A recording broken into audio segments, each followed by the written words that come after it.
And David, tied to a piece headed into the third period. What do you guys have to do to come out with the win in future?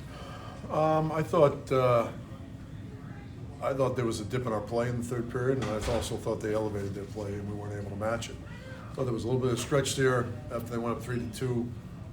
After the halfway point, we kind of had a little bit more zone time and maybe some looks, but just not good enough.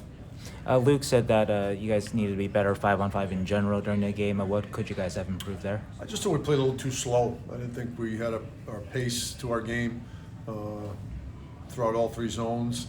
I thought when we were in our D zone, we were slow to coverage. I didn't think we were really ending enough plays and playing on our toes and moving as the puck was moving. And there was just a little bit of a disconnect tonight. Speaking of maybe being a little slow to coverage on their game-winning goal, Philip said that maybe you guys were on the right spot, but just what happened on that goal? We just fell asleep. We just got puck watching and allowed that backdoor play. A couple of situational things I was curious about tonight. You had the Henry Thrun, his penalty. We had something similar like that happen this season in Tampa Bay where with the block with losing his stick. And so anyway, in that situation, though, obviously you don't want him to do that. But Right. you had a couple of opportunities there to ice the puck maybe. Would that have been situationally Yes. the right move to do? Yes, be a little bit more alert and circumstances. Know the goalie's lost his stick and just get a whistle so he can get his stick and we can reset.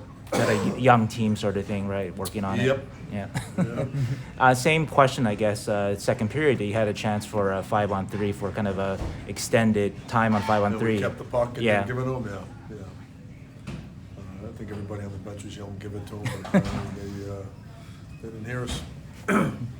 Well, speaking of some positive, though, Philip Zadina, he keeps scoring since the break. He's up to, I think, 6 goals since the break. I think he's set a career high. Is he just kind of scratching the surface of what he can do in this league? Yeah, I think he's doing a much better job understanding how to score in this league. You're not going to go coast to coast. You're going to move pucks. You got to get inside more. All those goals have been quick releases, and I think he's having a better understanding of what it's going to take to be productive in this league. What's the step for a guy like that? Because obviously in juniors he could score at will, and then now he gets here, it's a little bit more challenging. But is it being quicker, like you mentioned, with his? Well, it's a learning curve. Yeah. Just the way you score in juniors isn't the way you score here, and I think he's starting to learn that. And sometimes it takes a long time for people to really realize that because you're asking them to do things they're not comfortable doing.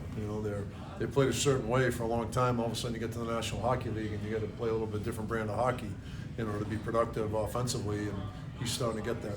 Finally, I want to ask you about Krona. It looks like he's very impressive tonight. Just what can you say about his play? 2 good games in a row. Yeah, he was big. He was square. I thought he was confident. I thought he really played a good game. All right. Thank you. David. Sure.